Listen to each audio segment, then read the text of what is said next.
Again, I think most people don't realize the block party, we've done twice as many, 3 times as many on the north side we have in Hyde Park.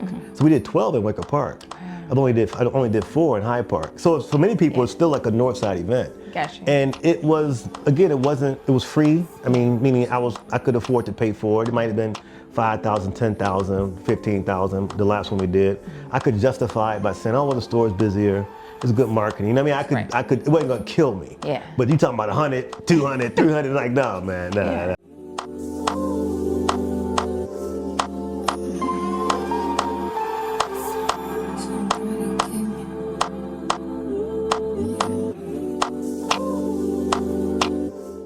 Williams is the founder and creative director of the Silver Room, a retail space, art gallery, and community event center located in Hyde Park.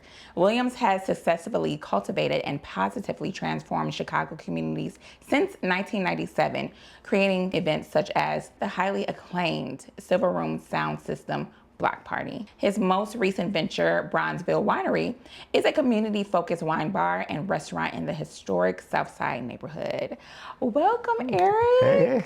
Hey. Nice to have you on Open with the Insider. I am thrilled to have you as a guest.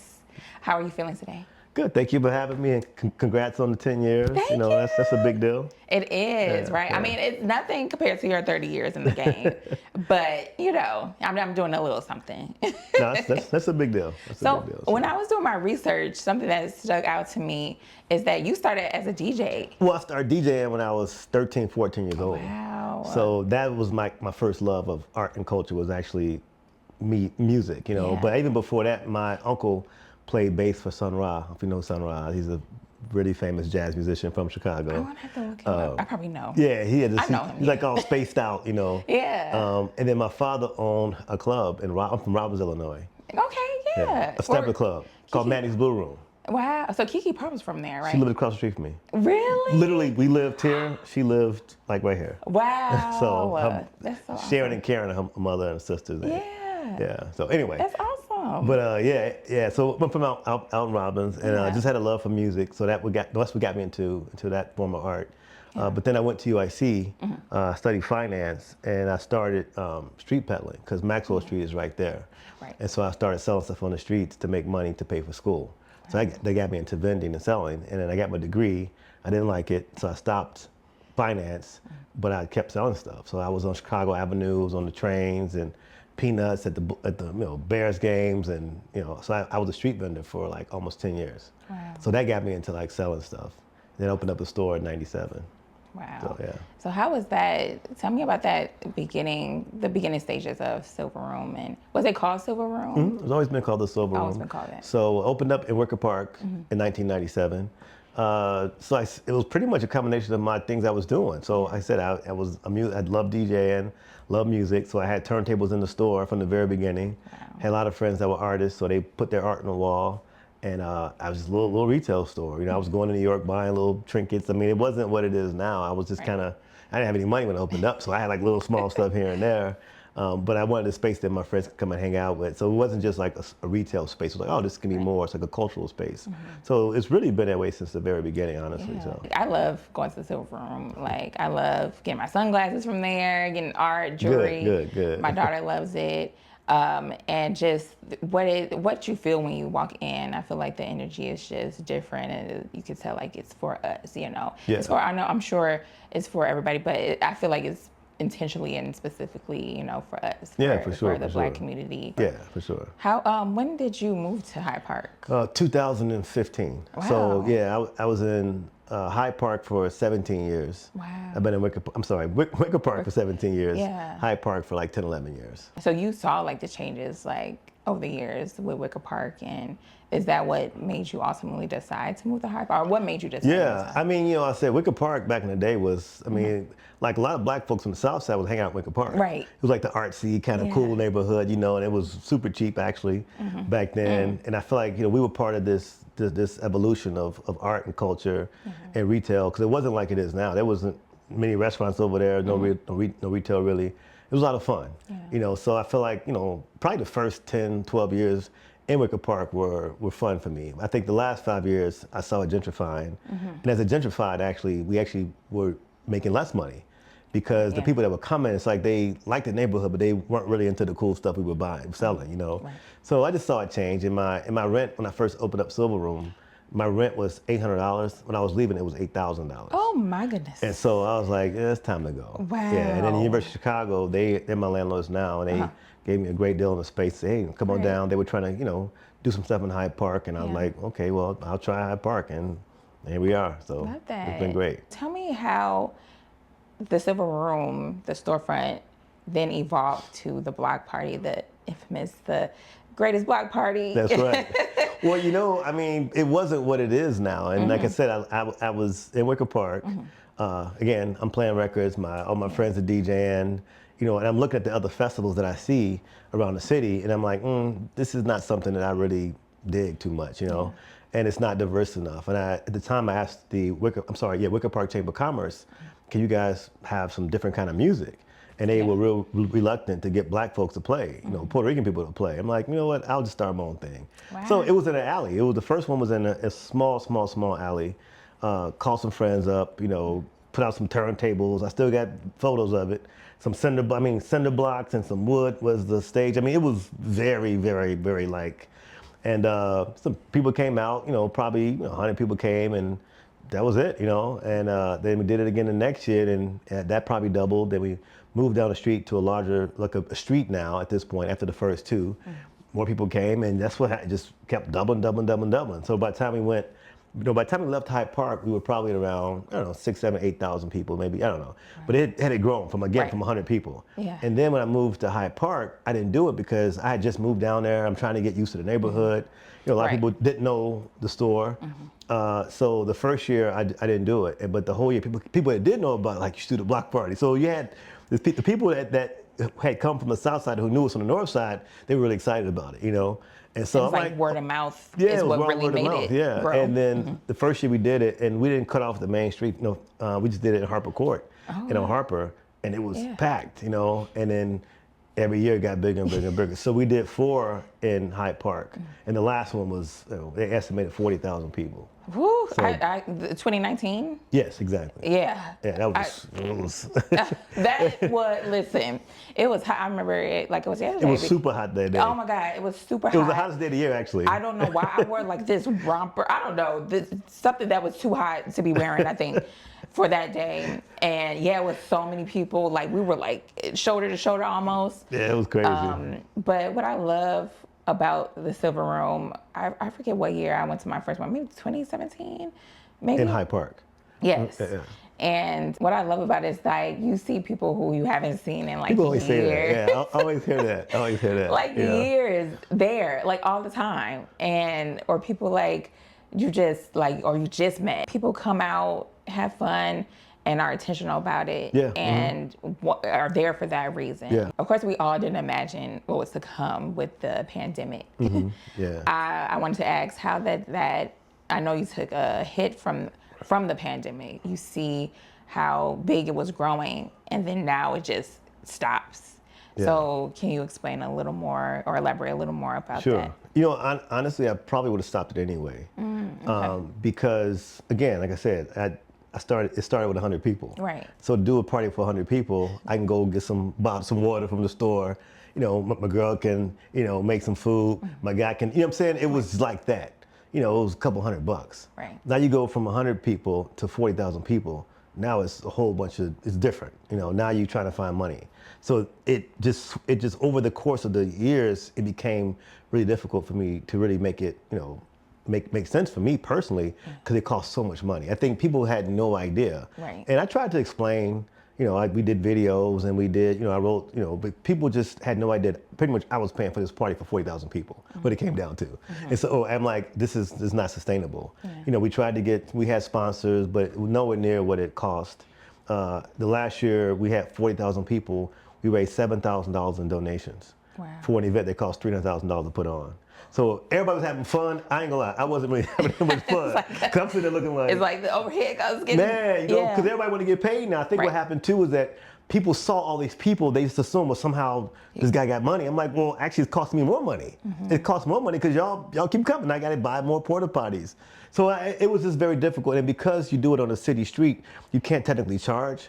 You can only ask for donations. So when you go to festivals, you always see donations. Right. Because legally you can't charge. Wow, so everybody just walks through. Right. That's what happened to us. Everybody just walked through. I'm thinking like, I got to pay for this stage. I'm gonna pay for this stage. This gal here doing, you know. So I was like, you know, and there was just so many people, and just it's a lot of work that goes into it that people just don't understand. So when the pandemic hit, I was kind of like, you know what, it's probably for the best in some ways. Yeah. And then I think the 2 years off when we came back, I did it that way because at this point I can't. Either I do it or I have to be able to charge. There's no in between anymore. Yeah. And I think even the people who knew it from Wicker Park liked it better in Wicker Park because it was smaller. Like, well, we can't go back there because everybody know about it now. Right. Right. So you can't say, oh, I like it when it used to be. It's not going to be that way anymore. not.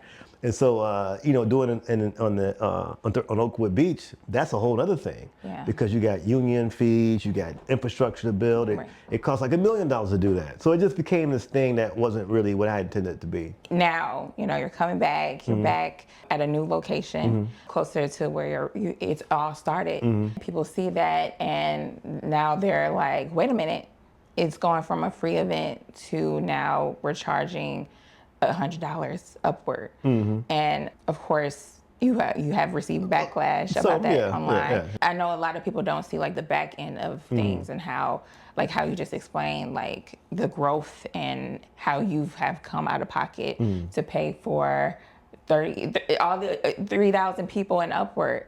So explain. Sure. Well, you know, I guess, again, maybe because I produced it, I see it differently. Yeah. That it hasn't been free since 2019.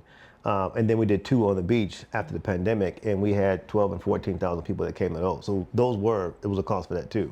And, you know, it's not just me. I think a lot of festival promoters and people who just do arts and culture in general, you get to a point where you want to keep things very, you know, low cost or free, but you just can't. Because people got to get paid and X, Y, and Z. So, you know, the infrastructure, the cost of creating this thing at Oakwood Beach was just extremely expensive.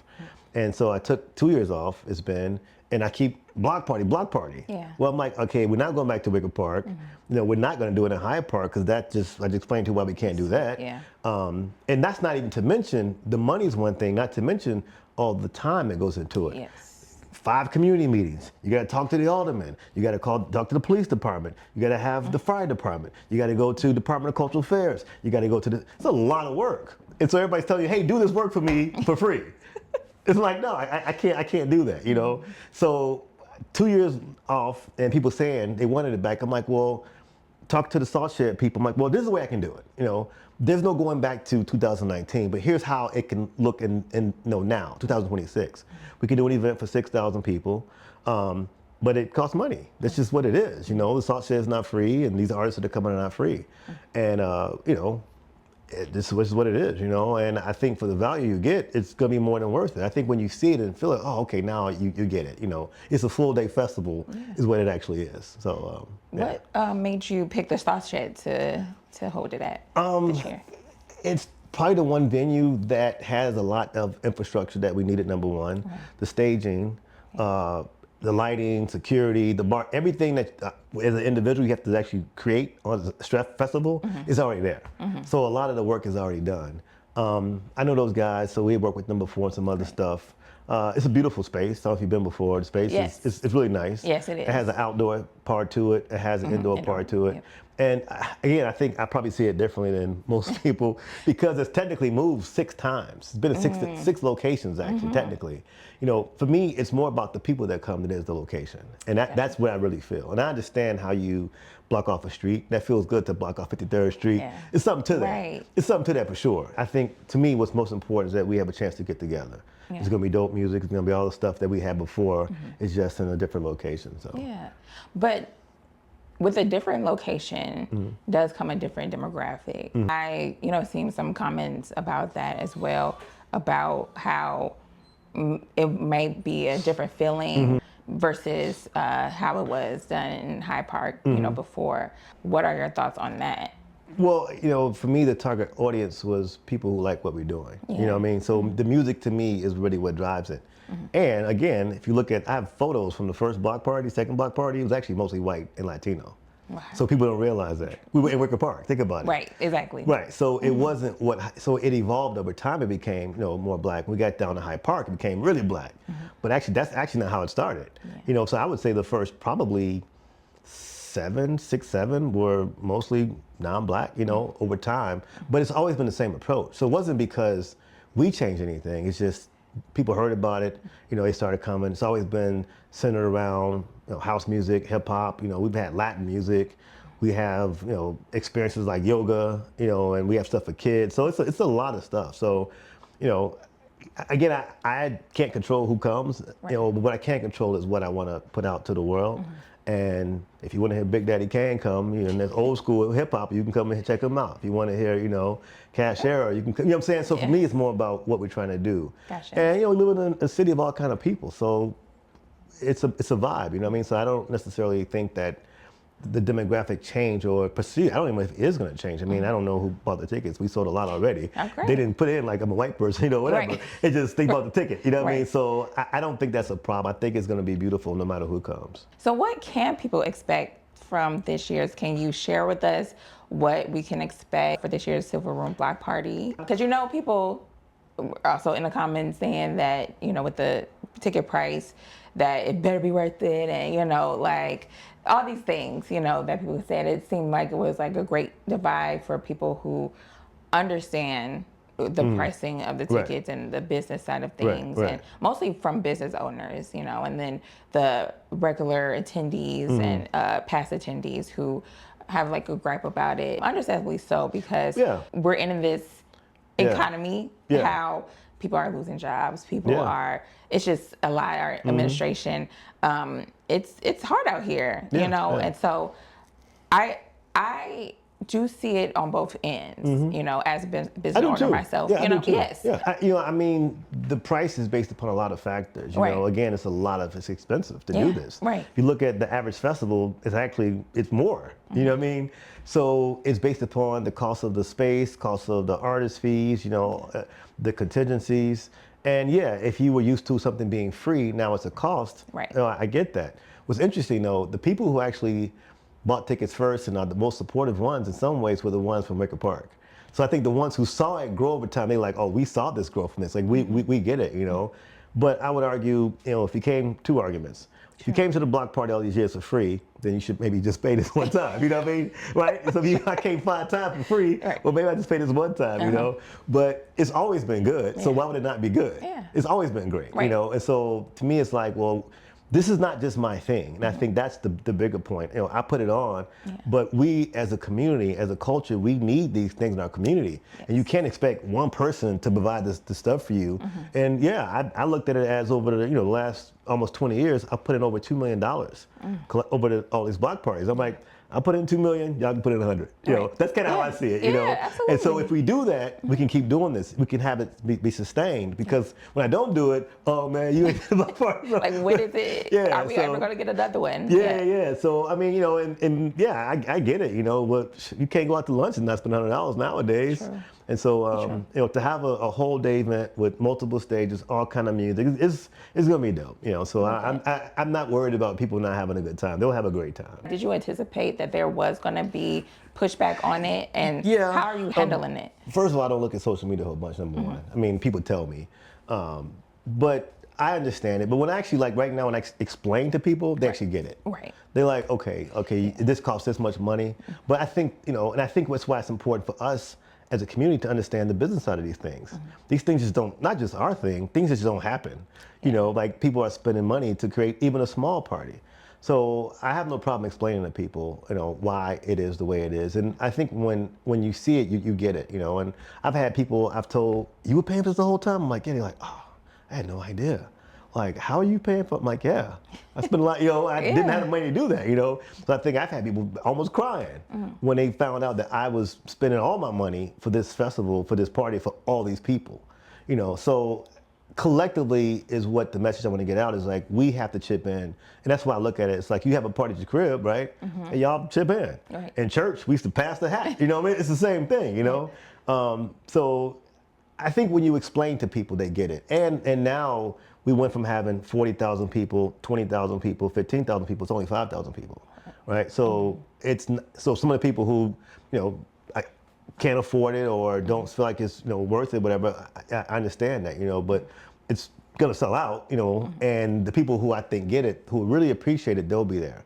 And I think the energy might be even better in some ways, because those are people who actively support it. They actively say, man, we want this thing to happen, and they'll be there. Is a lot of things that are happening, are you going to gradually reveal, or do you want people to come and see like be surprised almost? Yeah, I mean, we always have surprises. The lineup is out now if you go to Silver and Block Party. Great. So that's the other thing is too. So we never put the line out before we announced. Yeah. That's the other thing is too. We've done that since the beginning. Right. Now you got to pay for it. Now you want to know. Right. But I've always kind of done that as a side. But we sold 1,500 tickets with no lineup, which is that's unheard of, And so now the lineup is out, and I always say, the lineup is for everybody, and so this is always say that, no one knows everyone on the lineup, but everyone knows someone. Yeah. So if you look at it, you're going, okay, I know this person, and you might know 5 or 6 of the people, right? That's actually intentional, because if you listen to Afrobeat, you might not know who this old school house music DJ is, and so I'm 56 years old now, so I have my certain things I'm into. But I'll ask like my 20-year-old employees, like, who y'all listen to? Right. Oh, you got to get up. I'm like, all right, cool.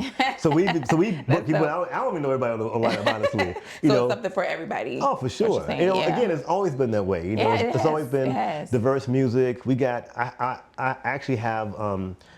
We have 15 black opera singers from the Lyric Opera House. What? We're gonna recreate a black opera. Oh my God. Yeah, so stuff like that. That to me is like fun, That is. On top of, again, all kind of, hip hop, R&B, some of the people you see at the clubs, now, some people you haven't seen in a long time. We're doing dedication to Jamie Principle, who was one of the founders of house music. Wow. So he's going to be there. So yeah, it's a lot, something for everybody. Yeah. Fashion show, it's a bunch of stuff. So. What? Okay. Okay.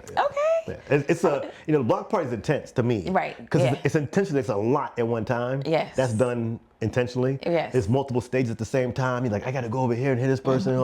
So that's done to create this like movement and this energy. Yeah. And you get there, whatever time you get there, and it just, you look up and the day's over with. I know. And it's like, I'm time to go home. Yeah. That's like the saddest part of it too. It's like, and then we don't want to go home afterwards. When it was at Hyde Park, we hang out by the. I know. I was trying to kick you out of there. See, again, y'all was hanging out. They telling me, get the people out of here. It's all on me. Right. It's the police. Thousands of people. I understand. Yeah, and that's why probably we're not over there no more.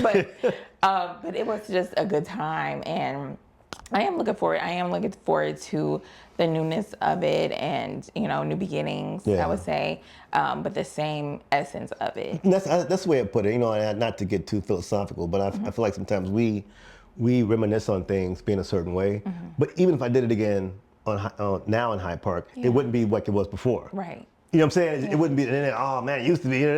So that's just not how life works. Things change, we change. Yeah. You're a different person, I'm a different person. So I enjoy doing new things because the brain will see that as something that is new, not trying to compare it to something that was before. Yeah. So it's a challenge for me to create it. So just like Hyde Park was new. Right. You know what I mean? People that don't realize that Hyde Park was new for the people who were in Wicker Park. Yeah. Who say, I like it better in Wicker Park. You know what I mean? So you're always going to have that nostalgic kind of vibe. But I'm like, let's just let's settle in where we're at right now. Let's create this moment for us now, today.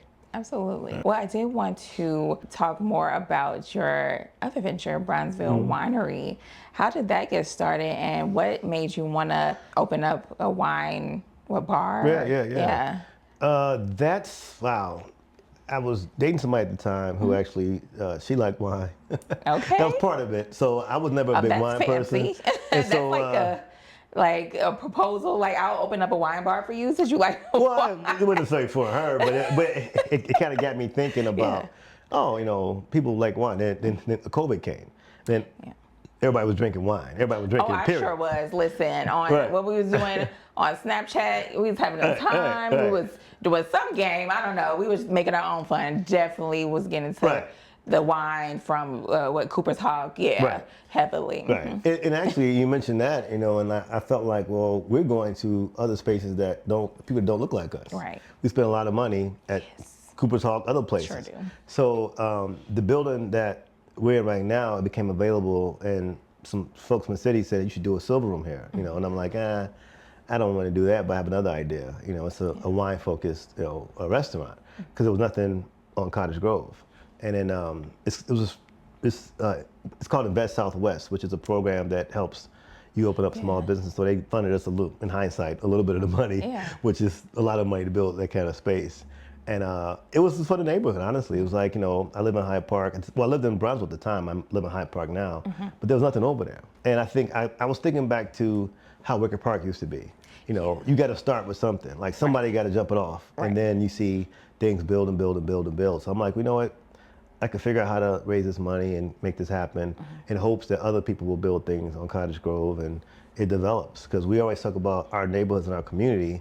We don't have this, always the phrase, right? We need this in our neighborhood. You know, we don't have this. And again, I go back to the person who does it. It's like, it's easier said than done.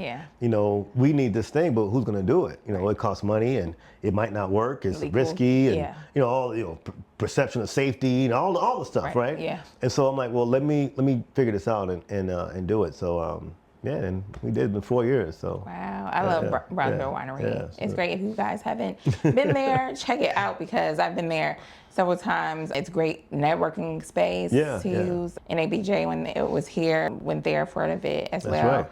And it was it's just awesome. It's always awesome. Customer service is great. So check it out if you haven't been. Great wine, you know, food as well. Like it's nice. A lot of black-owned winemakers. We have our own wine too, by the way. Really? Yes, because so me and my partner, we went to Spain and Portugal. And I mean, tasted grapes and went to the wineries and the vineyards and met the winemakers, and we created 4 wines. We have a cab, we have a white, a sparkling, and a rosé. So yeah, we have a wine now. It's called 44. So that's for sale and other restaurants now too. So that's been fun. Oh, that's awesome. I gotta check that out for sure. So with you being like this serial, well, I call my other guest that a serial entrepreneur. He said he wouldn't call himself that, but would you call yourself that, a serial entrepreneur, or just someone who's like really passionate? Because it seems like you're passionate about a lot of things, and you just go for it. So what does it take to have that mentality? I don't know, maybe a little crazy. Being Aquarius, Probably both. You know, it's funny. I've been self-employed since I was 22 years old. Wow. So I've never really worked. I mean, when I saw what working for somebody was like, I'm like, I don't want to do that. And you know, it's, man, you make money, lose money. I've lost life savings. I said, the block party, lose everything, try and get it back. I never try and tell people like this is easy. You know, it's a hustle. You know. But I enjoy the freedom of it. I enjoy doing stuff like this and get to be creative, and you meet people I probably wouldn't have met working in finance. So, you know, and I think more so I look at the businesses and what I do as a form of activism, you know. Like the block party was created because there was no space for us. That's why I created it, right? And so that's why I look at it as we gotta, you know, do this together, you know. I told somebody the other day, the guy he wasn't complete. I knew him. He was, man, I said, you don't have $100? I know where you work at. You got $100. So it's not the money, it's just, you just don't want to pay. He was like, man, you're right. So, let me buy this ticket. So I think the mentality, I think it's not just about this event, it's about, we have to support others. And that's when you call me, I'm like, I'm gonna be there. You know what I'm saying? It's just like, we have to do that, because that's the only way we're gonna build our communities up. Absolutely. And if we spend money on everybody else, Everybody else. Don't blink. Don't think about it. Like, I just told do it. the other girl, like a girl, she was asked about the ticket price. I said, you go to Soho House, right? You remember Soho House? How much that cost? Ooh. $3,000. Dang. Clock's her tea. And what you know what I'm saying? Let's be honest, right? Yes. And then this is $100. Yeah. She was like, yeah, you're right. So I think we have to hold ourselves accountable for real, you know, and not just think about like what we're getting from it. How can we be a part of whatever's going on, you know? So, I mean, that's what community is. It's, you know, community means a shared vision, you know, a shared culture. And some are the producers, some are the people who receive it, but everybody has to put something into it.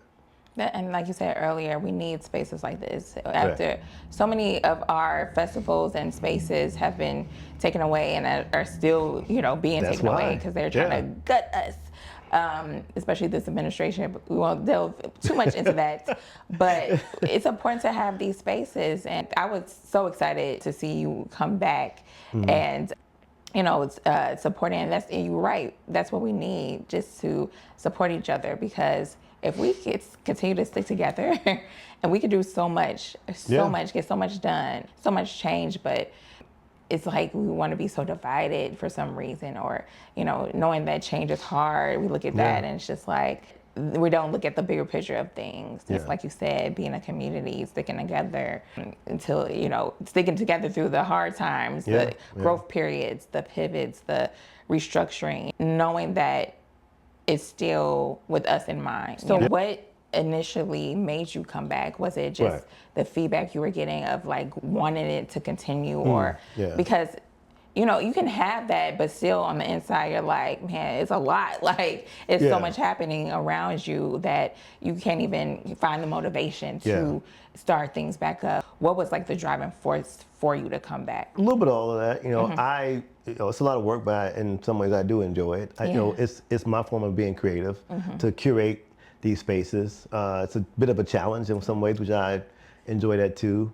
The other thing that happened was this year is the 250th anniversary of America, right? Yes. So I was working with somebody who was putting something on to celebrate that. And we were talking, and I was like, well, what if I did my own version of 250, which isn't necessarily a flag waving version, And so I'm putting together a series of events. There's actually 3 events, and 2 of them are private. I can't really talk about them, but one is a look back at the history of this country, right? And so that'll be historians and just kind of talking about the real history of the country, And day 2 actually is the Block Party Day, which is a celebration of our culture. Right. Then day 3 will be a look forward. So, so part of that was because of, you alluded to what's craziness happening in this country. Yes. And man, we need some time just to have some fun. Yes, the Black joy is a word that comes up all the time. Absolutely. I'm like, okay, we can create that, So this is in some ways a response to what's happening right now. It's like we get to create our own little private little space and just have some fun, So that's definitely part of it. Love that. I love everything about that. And everybody hit me up talking about they want to perform. So we had over 300 submissions for vendors. Whoa. And we have probably 30 spaces. Yeah. And then I had hundreds of people who wanted to perform. Hundreds, just I got a new album out, like I got this and I want to fly, so people want to express themselves. Yeah. So this is a way that people can express themselves also. Love that. Yeah. Always, even from past silver rooms. Yeah. It's just great to see, people coming together. And like you said, your first love was music. Same.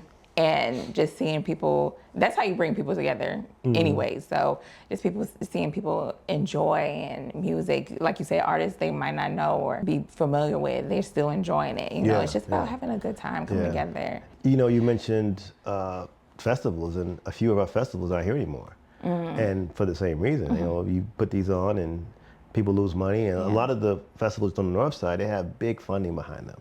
Big funding. Yes. And also big sponsorships behind them, and it's harder for Black festivals to get big sponsorships. That's a fact. Yep. And so that's why the ticket prices are where they are sometimes, because the sponsorship is not subsidizing the cost of the ticket. And that's because we're pigeonholed. Where well, these people won't spend this kind of money. So that's a whole other side of it too. Sure. Is the sponsor thing. So but it's I feel like summertime shy is a real thing. Yeah. And you got a couple of things you got to do in the summertime, and I feel like the block party is something you got to do in the summertime, because it's going to be in January. You're going to be like, ain't nothing happening in January. No. I should have. I don't want to. People don't want to come outside. Please. Like, hey, y'all, you know what? We're gonna probably do it again next year. I'm like, you know what? In August, start saving $10 a month. Split up. Right. Well, you get now around, you know what to expect. There you go. And then you're good. Get your coins ready. So what can we expect from you, like up and coming, besides the return of the Silver Room Block Party? You always have Brownsville Winery. Anything else that you're working on that you can share with us, or any goals that you want to plan to accomplish? My daughter is she's 17, so she's at her last year at Whitney Young. She'll be a senior. Okay. So I think honestly that's kind of the focus, to be honest with you, is like Yeah. spend a little bit of time with her before she goes to college, and Absolutely. you know, just the store, and you know, just I'm good. I think I'm gonna take a little pause from doing more. I'm saying that now, but maybe Right. I don't know.